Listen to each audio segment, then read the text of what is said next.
বাংলা সাহিত্যের রোমাঞ্চকর কিছু গল্প নিয়ে আমাদের এই বিশেষ নিবেদন।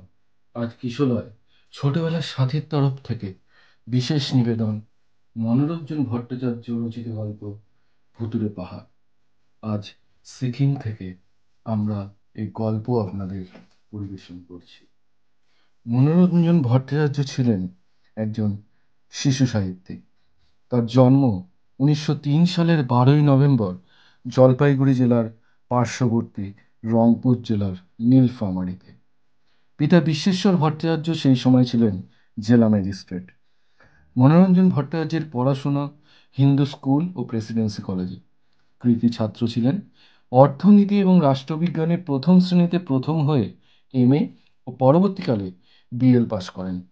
অধ্যাপনা করেছেন কলকাতার রিপন কলেজে। ছাত্র বয়স থেকেই নানা পত্রপত্রিকায় কবিতা লিখেছেন গল্প, উপন্যাস, কবিতা আর প্রবন্ধ। লেখার মাধ্যম ছিল সাধু ভাষা। মনোরঞ্জন ভট্টাচার্য সৃষ্টি করেছিলেন ছোটদের গোয়েন্দা কাহিনী। তার সৃষ্ট হুকাকাশি নামক এক গোয়েন্দা বাংলা শিশু সাহিত্যের সম্পদ। হুকাকাশি জাপানি ডিটেকটিভ, পদ্মরাগ, ঘোষ চৌধুরীর ঘড়ি, সোনার হরিণ, তিনটি উপন্যাসই হুকাকাশিকে কেন্দ্র করে গড়ে উঠেছে। এছাড়াও ৫টি ছোট গল্প লিখেছেন হুকাকাশি কেন্দ্রিক। সব গল্পগুলিতে ভুতুড়ে ও রহস্যের আবরণ এনেছেন। অপ্রত্যাশিত চমক আনলেও খুন খারাপির অবতারণা করেননি। কবিতা, গল্প, উপন্যাস, নাটক, অনুবাদ, প্রবন্ধ যেখানেই হাত দিয়েছেন সেখানেই সফল হয়েছেন। ড্রাগনের দুঃস্বপ্ন গ্রন্থের উৎসর্গপত্রে হেমেন্দ্র কুমার রায় বলেছেন, দেখা পেয়েছি দুদিন, মনে রাখবো চিরদিন। এমন সুন্দর কথা মনোরঞ্জন ভট্টাচার্যের ব্যক্তিত্বকেই চিনিয়ে দেয়। ১৯৩৯ খ্রিস্টাব্দের ৪ঠা ফেব্রুয়ারি মনোরঞ্জন ভট্টাচার্য শেষ নিঃশ্বাস ত্যাগ করেন। শুরু হচ্ছে আমাদের আজকের নিবেদন, ভুতুড়ে পাহাড়।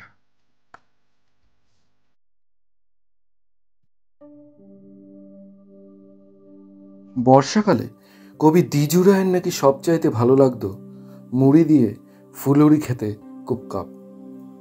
পুরো কবি না হলেও বিবাহের প্রীতি উপহার টুপহার দুপাশটা লিখেছি তো। তাই সেদিন বর্ষায় আমরাও ফুলুরি খাচ্ছিলাম, তবে মুড়ি দিয়ে নয়, চা দিয়ে। ভোজটি চলছিল দার্জিলিংয়ের লুই জুবিলি স্যানিটোরিয়ামে বসে। নানা রকমের গল্প হতে হতে শেষটায় একেবারে সেরা গপ্পে এসে উপস্থিত হলো, ভূতের গপ্পে। আমরা সবাই কলকাতায় থাকি, পূজার ছুটিতে দিন কয়েকের জন্য হাওয়া বদল করতে এসেছি মাত্র। কিন্তু কানাইবাবু দার্জিলিংয়ের বরাবরকার বাসিন্দা। তিনি আসর জমিয়ে তুললেন প্রশ্ন করে, মশাইরা ভূত মানেন? দেখলাম সবাই মানে, শুধু এই পরম পাপী আমি ছাড়া। শুধু মানা নয়, সকলেই নাকি এক একবার করে ভূতের খপ্পরে পর্যন্ত পড়েছিল, বহু কষ্টে পার পেয়েছে।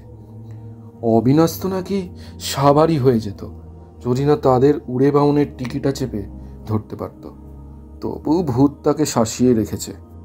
বাঘে পাবো রে, একদিন পাবো। ঘাড় বেঁকিয়ে একটি হাসবো ভাবছিলাম, কিন্তু অবিনাশের চোখকে ফাঁকি দেওয়া গেল না। সে রেগে বলল, কিষ্কিন্দার মর্কট তুমি হাসবে তো বাবা, তবে এও বলে রাখছি যে প্রভুরা যদি বাস্তবে কি কৃপা করে একবার, তো তোমার সুগ্রীব অঙ্গদের ঠাকুরদা এলেও ঠেকাতে পারবে না। অবিনাশের এমনই স্বভাব, কথার প্রতিবাদ করলেই রেগে যায়, আর রেগে গেলেই আমাকে কিষ্কিন্দার মর্কট বলে গাল পারে। তার কারণ বাল্যকালটা আমার কেটেছিল বরাবরই মাদ্রাজে, এবং পণ্ডিতেরা নাকি অনেক গবেষণা করে ঠিক করেছেন যে পৌরাণিক আমলের কিষ্কিন্দা শহরটি ছিল আজকালকার মাদ্রাজ শহরের কাছাকাছি কোনো একটা জায়গায়। অতএব অবিনাশের কথার আমি কোনো প্রত্যুত্তর করলাম না, কেননা তাতে কোনো লাভ নেই, উপরন্তু আরও কিছু গালি খাবার সম্ভাবনা। কিন্তু কথাগুলি যে তার আমি নিতান্তই তাচ্ছিলের সঙ্গে নিয়েছি, কানাইবাবু সেটা বুঝলেন। আমার মুখের দিকে একটুকাল চেয়ে থেকে জিজ্ঞাসা করলেন, আপনার বোধ করি ওইসব দুর্বলতা আদৌ নেই বিজয়বাবু। ভূত বোধ করি কুসংস্কার বলেই মনে করেন। আপনি ঠিক ধরেছেন কানাইবাবু, ও বিষয়ে অবিনাশ ভাইয়ের মতো ঠিক অতখানি উঁচুতে এখনো উঠতে পারিনি। আচ্ছা, সন্ধ্যের পর একা একা একবার রংলু পাহাড়টা ঘুরে আসতেই পারেন। পারি, যদি সে পাহাড়টার নাম করলেন সেটা অতিমাত্রায় দুর্গম না হয় আর সেখানে যাবার পথটা বাতলে দেন। কানাইবাবু বললেন, না না, দুর্গম তেমন কিছু নয়, শহর থেকে মাইল 4 ভেতরেই জায়গাটা। তবে লোকজনের চলাচল বন্ধ হয়ে যাওয়ায় রাস্তাঘাটটা জংলা হয়ে গেছে, কথা সত্যি। শীতকালে শোনা যায় কখনো কখনো ভালুক টালুক আবার 2-1টা বের হয়, তবে এদিনে সেই ভয় কিছু মাত্র নেই। দুর্গায়ের পাহাড়িরা কচিত কখনো কখনো ও পথ দিয়ে শহরে এসে থাকে বটে, তবে সে দিন মানে। সন্ধ্যার পর রংরু পাহাড়ে পা দিতে পারে এমন সাহসী পুরুষ এ তল্লাটে একটুও খুঁজে পাবেন না। কেন? ওখানে একটি সাহেব ভূত আছে। সাহেব মোড়ে ভূত হলেই তাকে সাহেব ভূত বলা হয় এ কথা জানতাম। আরও জানতাম লোকের ধারণা অপর ভূতের চেয়ে সাহেব ভূতেরা ঢের বেশি হিংস্র। মানুষের দেখা পেলে তার রক্ত পান করা তাদের চাই চাই। তাই সমস্ত ব্যাপারটা জানবার জন্য ভারী কৌতূহল হলো। কানাইবাবুকে জিজ্ঞাসা করলাম, তা শহর থেকে অত দূরে অমন নিরালা পাহাড়ে গিয়ে ভূত তার আড্ডা কাটল কেন? কানাইবাবু বললেন, সে এক ইতিহাস মশাই, বোধ করি 8-10 বছর আগেকার কথা। এক খ্রিস্টান পাদ্রী সাহেব গভর্নমেন্টের কাছ থেকে অল্প কিছু জায়গা ইজরা নিয়ে নিজের থাকবার জন্য রংরু পাহাড়ে ছোট্ট একটা কুটি বানালো। সাহেবের মতলবটা বোধ করেছিল ওখানে একটা স্থায়ী মতো আড্ডা গেড়ে আশেপাশের গাগুলোতে ধর্ম প্রচার করে বেড়াবে। শহরের বাইরে একটু নিরিবিলিও হবে, আবার যখন খুশি ঘোড়ায় চড়ে শহরে এসে পৌঁছাতে কোনো বেগ পেতে হবে না। তার অভিপ্রায় কিন্তু পূর্ণ হতে পারল না।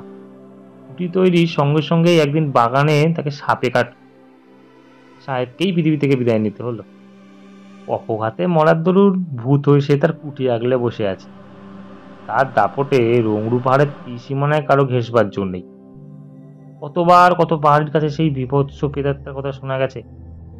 অমন ভয়ানক মূর্তি নাকি কল্পনাতেই আনা যায় না। মুখ হাতগুলো পুরা অঙ্গারের মতন কালো হয়ে গেছে। সেই কালো মুখে ইয়া বড় বড় আগুনের গোলার মতো টকটকে লাল দুটো চোখ ক্রমাগত যেন দুটো ঘুরছে। মিশনারি সাহেবদের মতো নালগাছা গোছের একটি পোশাক পরে কুটির আশেপাশে প্রেতাত্মা ঘুরে বেড়ায়। মানুষ দেখলেই বিরাট হুঙ্কার দিয়ে ধেয়ে আসে। কানাইবাবু বর্ণনা শেষ করে থামলেন। সকলেই স্তব্ধ হয়ে তার কথা শুনছিল। আমি বললাম, ভূতের তোমাশাই অধ্যবসায় আছে খুব। এই 10 বছর ধরে সমানে সে কুটি আগলে বসে আছে, অত্যাচার তার একটুও কমেনি। কানাইবাবু বললেন, ছাই কমেছে, বরং কিছুকাল হলো নতুন উৎপাতের সৃষ্টি হয়েছে। এতদিন শুধু সাহেব ভূতের বেরিয়ে বেড়ানোর কথাই শুনে আসছিলাম, কিন্তু কিছুদিন থেকে শুনছি রাত একটু গভীর হলেই নাকি আজকাল প্রকাণ্ড একটা আলোর ভাটাকে কুটির চারপাশে ঘুরে বেড়াতে দেখা যাচ্ছে। মস্ত ভাটাটি চারদিক থেকে নাকি তীব্র সবুজ আলোর ঠিকরে বার হয়। কথাটাকে গোড়াতে যে গাঁজাখুড়ি বলে উড়িয়ে দেওয়ার চেষ্টা না হয়েছিল তা মনে করবেন না। বাঁড়ছিলের উপর থেকে নিচে রংরু পাহাড়ের কুটিটা দিব্যি চোখে পড়ে। কালো রাত্রে আমরা বন্ধুতে স্পষ্ট সেই ভুতুরে আলুর ভাড়াটা কুটির চারপাশে ঘুরতে দেখেছি। আমি জিজ্ঞাসা করলাম, শহরের এত কাছে ব্যাপারটা ঘটছে আর পুলিশ একবার তদবির করাটাও আবশ্যক বোধ করছে না? জিভ এবং তালুর সাহায্যে একটা শব্দ উচ্চারণ করে কানাইবাবু বললেন, আরে মশাই, পুলিশ স্বয়ং ডেপুটি কমিশনের কারণে কথাটা তোলা হয়েছিল। তা তিনি তো হেসেই অস্থির। খুব বীর পুরুষ তোমরা, বোঝা গেছে। এখন যার যার নিজের নিজের বাড়ি যাও। আলোর ভাটা যখন তোমাদের বাড়ি গিয়ে পৌঁছবে তখন ফের এসে খবর করো।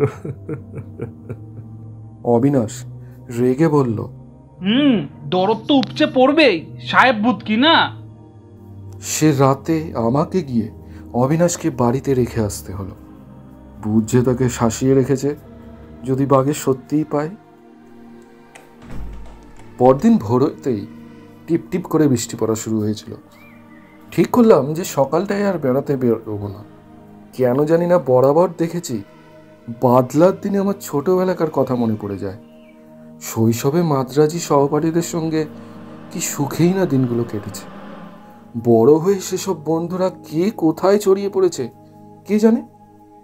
দিন কয়েক আগে মাদ্রাজের এক বন্ধুর কাছ থেকে একখানা গ্রুপ ফটো উপহার পেয়েছিলাম।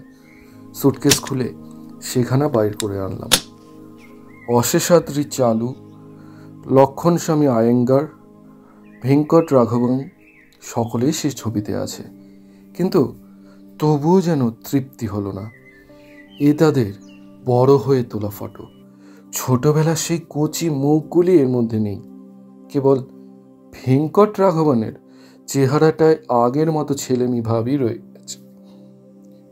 দেখতে ছোট হলেও সেই ছিল আমাদের মধ্যে সবচাইতে বুদ্ধিমান। বড় হয়ে সে নাকি কোথায় প্রফেসরি চাকরি নিয়েছে, অনেক বইও নাকি লিখেছে। মশগুল হয়ে পুরনো দিনের কথাগুলো ভাবছি, এমন সময় কে যেন ঠক ঠক করে দুয়ারে এসে ঘা মারল। উঠে গিয়ে দরজা খুলে দেখি পদম বাহাদুর একেবারে মিলিটারি চালে ঘরে ঢুকছে। লোকটা এখানেই কোনো সরকারি অফিসে চাকরি করে, ভারী শিকারের শখ। কবে নাকি তাকে কথা দিয়েছি তার সঙ্গে শিকারে যাব।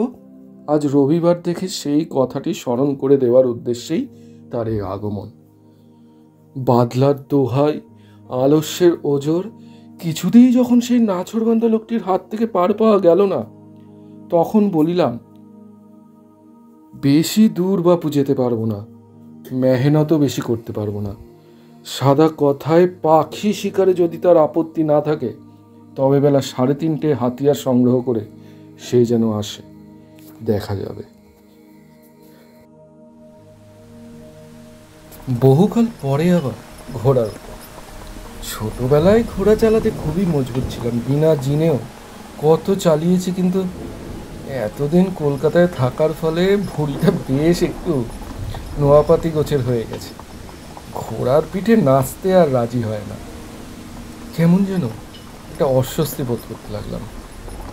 ওদিকে শহরের সীমানার ধারে এসেই পদম বাহাদুরের ঘোড়া এমন উঁচু স্বর করে মাস্তুতো ভাইয়ের মতো এমন ছুট দিল যে আমার সাধ্যেই কুলালো না তার সাথে সমানে তাল রাখি। ঠিক সেই মুহূর্তে সেই সময় জোরে এক পশলা বৃষ্টি এসে সামনের দিকতে এমনই ঝাপসা করে দিল যে কিছুই আর নজরে আসে না। বাঁ দিকে প্রকাণ্ড উঁচু পাহাড়, ডান দিকে 500 ফুট নিচু খাদ, আর তার মাঝখানটা দিয়ে ঘোড়া হাঁকাইবার রাস্তা। বৃষ্টিতে এবং কুয়াশার সামনে দৃষ্টি নিবদ্ধ হয়ে গেছে। গোপনে সত্যি কথাটা চুপি চুপি স্বীকার করেই ফেলি, আমার মশাই সে অবস্থায় ঘোড়া চালাতে আর সাহসে কুলোলো না। ঘোড়া থেকে নেমে জল থামবার অপেক্ষা করতে লাগলাম। এইখানেই বোধ করি একটা ভুল করে ফেললাম, কেননা মিনিট 50 পরে যখন জল থামিল, তখন আর পদম বাহাদুরের টিকি লেজেরও সাক্ষাৎ নেই। বরাবর আমি সমানে তারই পিছনে পিছনে আসছি, কিন্তু সেটাই বা কে এখন বিশ্বাস করিবে। শিকার মাথায় উঠল, এখন পদম বাহাদুরকে খুঁজে বার করতে পারলে হয়। নিতান্ত 2-1 মিনিট নয়, পুরো 1.5 ঘন্টা ধরে সেই নির্জন পাহাড়ের অলিতে গলিতে আমি পদম বাহাদুরের সন্ধান করে ফিরতে লাগলাম। চিৎকারে গলা ফাটিয়ে ফেললাম, কিন্তু কাকস্য পরিবেদনা। একে মেঘাচ্ছন্ন আকাশ, তার মধ্যে আবার বেলা পড়ে এসছে। দেখতে দেখতে চারিদিকে অন্ধকার ঘনিয়ে আসতে লাগলো। ভারী পরিশ্রম বোধ হয়েছিল। গাছগাছরায় ভরা একটুখানি ফাঁকা জায়গা পেয়ে বিশ্রাম নেবার উদ্দেশ্যে সেখানেই ঘোড়া থেকে নামিয়ে পড়লাম। ঘোড়াটাকে ছেড়ে দিলাম, এদিক ওদিক ঘুরে একটু কচি ঘাস খাক। গাছের গুঁড়িতে হেলান দিয়ে বসেছিলাম, বোধ করি আয়েসের চোখ দুটো অল্প একটু বুঝে এসেছিল। হঠাৎ যে দৃশ্য দেখলাম তা ভুলবার নয়। 2টি ভুটিয়া, তাদের একটি প্রৌঢ় ও অপরটি ছোকরা বয়সী, 2 টাট্টুতে চেপে টকবক টকবক শব্দে শহরের দিকে চলছে। এতে অবশ্য আশ্চর্য হওয়ার কিছু নেই, কিন্তু যদি সেই লোক দুটির মুখের পানে কেউ চাইতো, তবে স্তম্ভিত না হয়ে কিছুতেই সে থাকতে পারত না। মরার মুখের মতো মুখ, তাদের বিবর্ণ একটা অজ্ঞাত আতঙ্ক চোখ ফুটে বের হয়ে এসছে। কোনো একটা ভীষণ কিছুর হাত থেকে পরিত্রাহীভাবে তারা যেন ছুটে প্রাণ বাঁচাবার চেষ্টায় আছে। হঠাৎ আমার উপর চোখ পড়তেই সেই প্রৌঢ় পাহাড়িয়া এক বিকট আর্তনাদ করে ঘোড়ার একধারে হেলিয়ে পড়ল। মানুষের উপর হিংস্র বাঘ লাফিয়ে পড়লে মুখে চোখে তার যে অসহায় বা ফুটে ওঠে, বইয়ের ভাষাতেই এতদিন তার বর্ণনা পড়েছিলাম, এইবার চোখে দেখলাম। বিদ্যুৎ বেগে লাফিয়ে আমি গিয়ে তার টাট্টুর রাস চাপে ধরলাম, নইলে নিশ্চয়ই সে মাটিতে গড়িয়ে পড়ত। কণ্ঠস্বরটাকে যতদূর সম্ভব মোলায়েম করে যা বিদ্যা হিন্দি ভাষায় বললাম, বুড়া বাবা, এত ভয় পাইয়াছ কেন? ততক্ষণে কিন্তু ছোকরা বয়সী ভুটিয়াটিও ঘোড়ার রাশ টেনে একেবারে থেমে পড়েছে।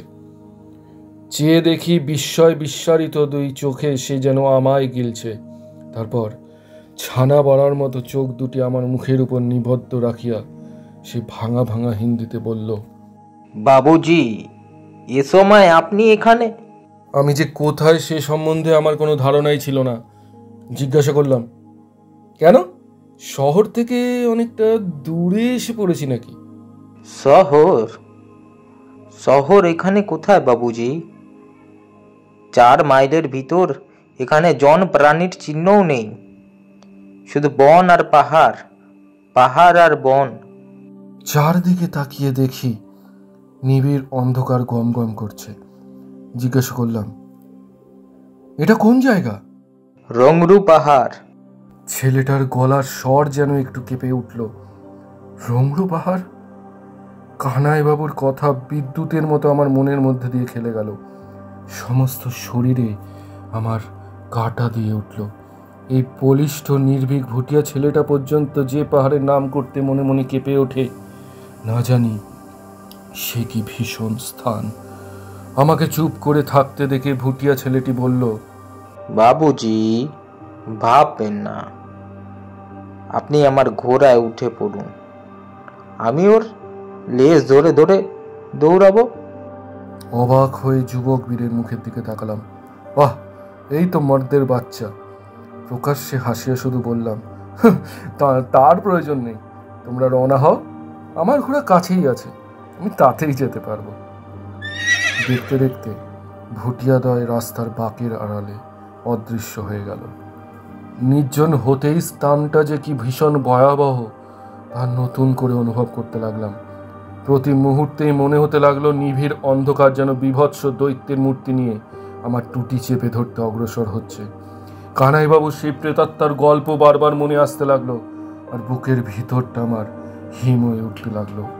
কিন্তু তবুও দৃঢ়ভাবে বন্দুকটাকে চাপিয়ে ধরে মনে মনে বললাম, না, ভগবান নিজেই যখন এই সুযোগ আমায় দিয়েছেন, তখন পিছপা আমি হব না কিছুতেই। রংরু পাহাড়ের প্রেতাত্মার সঙ্গে আজ আমার বোঝাপড়া করতেই হবে। হঠাৎ পাশের বনভূমি কেঁপে উঠল। মনে হলো সাধারণ মানুষের 6-7টি সমান ওজনের একটি প্রাণী অন্ধকারে জঙ্গল ভেদ করে বিদ্যুৎ বেগে আমার পানে ছুটে আসছে। আমার পায়ের তলার মাটি কেঁপে উঠল। মনে হলো বন্দুক বুঝে এখনই কাত হয়ে পড়ে যাবে। তবুও প্রাণপণ বলে সেটিকে উঠিয়ে ধরলাম। মুহূর্ত পরে যে জিপটি আমার সামনে এসে দাঁড়িয়ে পড়ল, আশ্চর্য হয়ে দেখলাম সেটি আমারই ঘোড়া।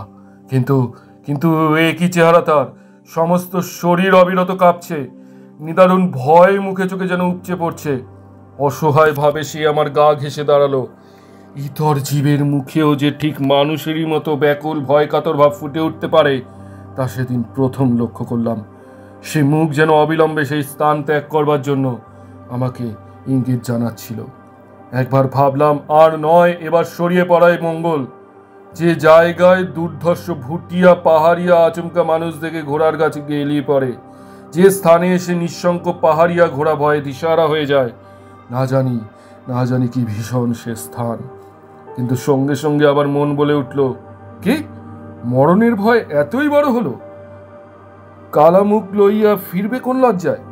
মরণের ভয়ে কোনো ভয় নয়। যে জিনিস বিশ্বাস করো না বলে লোকের কাছে বুক ঠুকিয়া বেড়াও, আজ তারই হাত থেকে পোড়া প্রাণটা বাঁচাতে হবে। কেন অমন প্রাণ না বাঁচাইলেই নয়। তড়াক করিয়া ঘোড়ার পিঠে লাফিয়ে উঠলাম।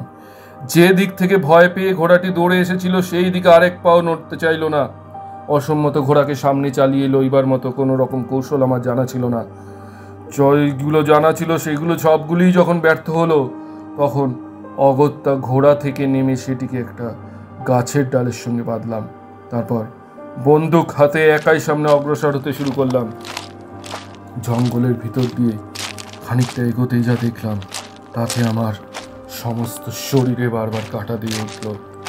দূরে সত্যিই একটা কুঠির মতো দেখা যাচ্ছে, আর তার সামনে প্রকাণ্ড একটা আলোর গোলা পড়ে তীব্র সবুজ আলো চারদিকে ঠিকরে পড়ছে। মনে হলো পেরেক দিয়ে কে যেন আমার পা মাটির সঙ্গে গেঁথে দিয়েছে। কোনো মতে আর সামনে চলা সম্ভব নয়, তবুও মাতালের মতন টলতে টলতে এগিয়ে গিয়ে একেবারে কুঠির কাছে এগিয়ে আসলাম। বাবা, দেয়ালের আড়ালে ধকধক করে জ্বলছে ওই দুটি কি জ্বলন্ত অঙ্গারের মতো চোখ, সাধারণ মানুষের চোখের প্রায় 4-5 গুণ বড়। দয়াময়, দয়াময়, তুমি কোথায়? এ কি দেখছি?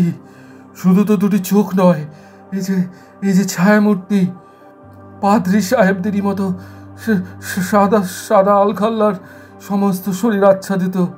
কানাই বাবু! মূর্তি ফিরিয়ে তাকালো, সেই ভাটা দুটো দৃষ্টি একেবারে আমার মুখের উপর এসে পড়ল। মুহূর্ত মধ্যেই বিকট গর্জন করে মূর্তি আমার দিকে লাফিয়ে আসলো। মনে হলো আমার বুকের ভিতর দিয়ে যেন বিদ্যুতের প্রবাহ চলে গেল। আমি সেই কুঠিরের ধারেই ঘাসের উপর আচ্ছন্ন হয়ে ঢলে পড়লাম। জ্ঞান হলে পর চেয়ে দেখি তখনও রাত্রি। ছোট্ট একটা ঘরে ক্যাম্প খাটের উপর শুয়ে আছি, আর পাশে চেয়ারের উপর বসে আমার মুখের দিকে উৎসুক দৃষ্টিতে চেয়ে রয়েছে আমারই বাল্য বন্ধু ভেঙ্কট রাঘবম। আমায় চোখ মেলে দেখে সে ব্যস্তভাবে জিজ্ঞাসা করলো, এখন কেমন বোধ করছো বিজয়? আমার সমস্ত মাথাটা ঘুরতে লাগলো।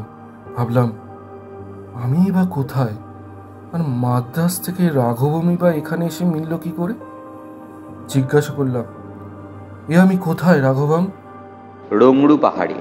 পাহাড়ের নামটা শুনেই আমার সর্বশরীর কেঁপে উঠল।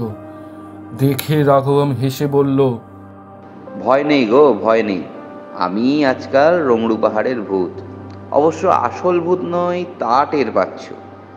সমস্ত ব্যাপারই তোমায় ভেঙে বলছি, কিন্তু তার আগে ঢোক করে এই এক বাটি গরম দুধ খেয়ে নিতে হবে। দাঁড়াও, আমার চাকরটাকে সেই ফরমাসটা করে নি। চাকরের হাত থেকে গরম দুধের বাটিটা আমি নিঃশেষ করলে পর রাঘবম বলতে আরম্ভ করলো, বোধহয় এ খবর রেখেছো যে আমি গভর্নমেন্ট কলেজের প্রাণীবিজ্ঞানের অধ্যাপক হয়েছি। ছোটবেলা থেকেই নানা রকম পোকামাকড়ের অনুসন্ধান করা এবং তাদের স্বভাব চরিত্র রক্ষা করার বাতিক আমায় যেন পেয়ে বসেছিল। বয়স হবার সঙ্গে সঙ্গে সেটা তো কমা দূরের কথা, 1000 গুণ বেড়ে গেছে। কাজেই কর্মজীবনে এদিকটাই বেছে নিলাম। কলেজে 2-4 ঘন্টা লেকচার দেওয়া ছাড়া সারাদিন আমি পোকামাকড় নিয়ে ল্যাবরেটরিতে প্রায় পড়ে থাকতাম। তাদের বিচিত্র জীবন প্রণালী দেখে উৎসাহে এবং আনন্দে অধীর হয়ে উঠতাম। কিছুদিন বাদে পোকামাকড়ের ওপর আমার একখানা বইও বার হলো। বিলেতে বৈজ্ঞানিকরা চিঠি লিখে আমায় জানালেন সেখানে নাকি ভয়ানক রকম ভালো হয়েছে। আমি নাকি চেষ্টা এবং পরিশ্রম করলে এ বিষয়ে পৃথিবীর ভেতর সেরা পণ্ডিত হতে পারবো। পৃথিবীর বড় বড় পণ্ডিতদের এই উৎসাহ বাক্য আমায় যেন চাড়া দিয়ে তুলল।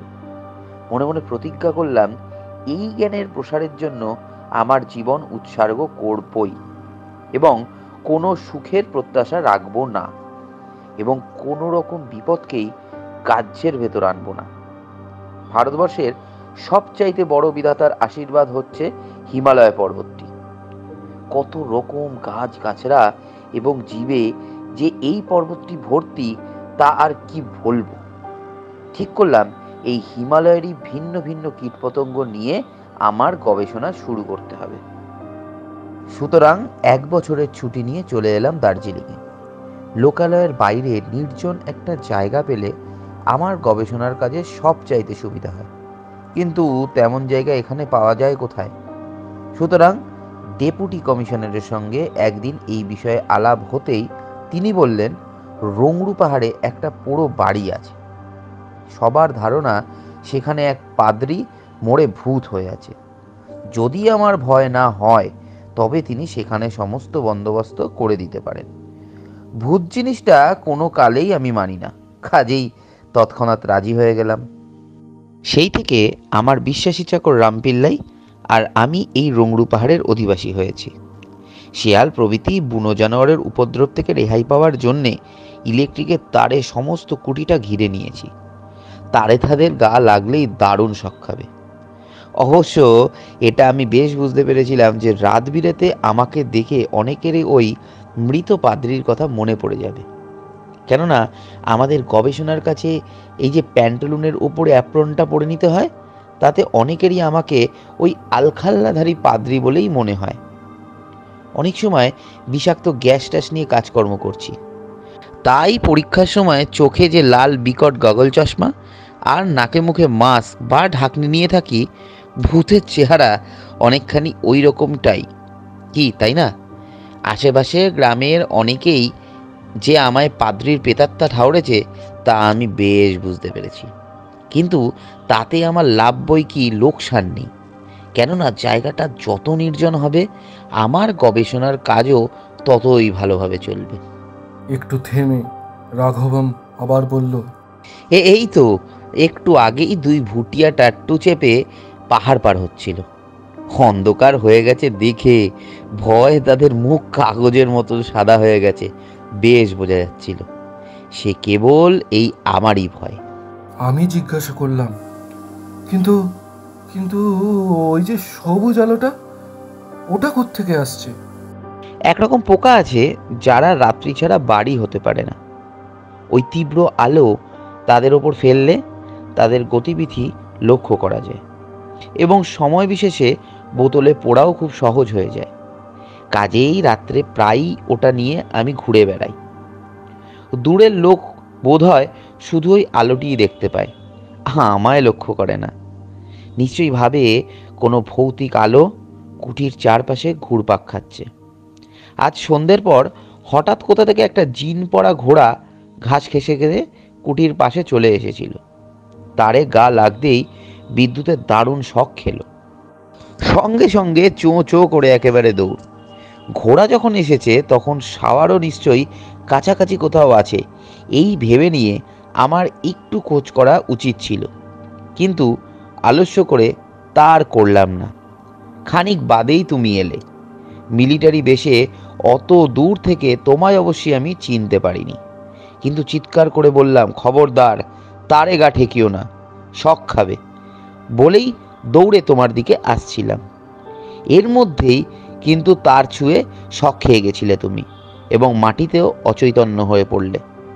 আমি আর রামপিল্লাই ধরাধরি করে এই তোমায় ক্যাম্পখাটে নিয়ে এনেছি। পরদিন স্যানিটোরিয়ামে ফিরে বন্ধুদের যখন বললাম যে কাল সারা রাত আমি রংরু পাহাড়ের কুঠিটায় কাটিয়ে এসেছি অথচ ভূত দেখিনি, তখন অবিনাশ সকলের সামনেই আমাকে মিথ্যাবাদী বলে গালি দিল।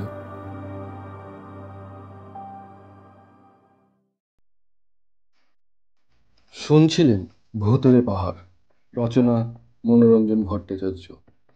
কানাইয়ের চরিত্রে দীপঙ্কর, ভূতের চরিত্রে ঋতব্রত, অবিনাশের চরিত্রে অঙ্কিত, ভুটিয়ার চরিত্রে জয়, ভেঙ্কটের চরিত্রে শুভজিৎ, বিজয় ও ডেপুটি কমিশনারের চরিত্রে অয়ন। শব্দগ্রহণ, সঙ্গীত সংযোজন এবং এডিটিংয়ে অয়ন। পোস্টার ডিজাইনে অঙ্কিতা অধ্যায়। বেতার পরিবেশনার টিম কিশোলয়। আপনাদের গল্প পাঠান ডেসক্রিপশনে দেওয়া আমাদের মেইল আইডিতে। আমাদের সাথে জুড়ে থাকুন ফেসবুক এবং ইনস্টাগ্রামে, লিঙ্ক ডেসক্রিপশন। ধন্যবাদ, সাথে থাকবেন। আরও অনেক রহস্য, কৌতুক, ভৌতিক গল্প আপনাদের আমরা শোনাবার জন্য প্রস্তুত। আজকের মতো বিদায়।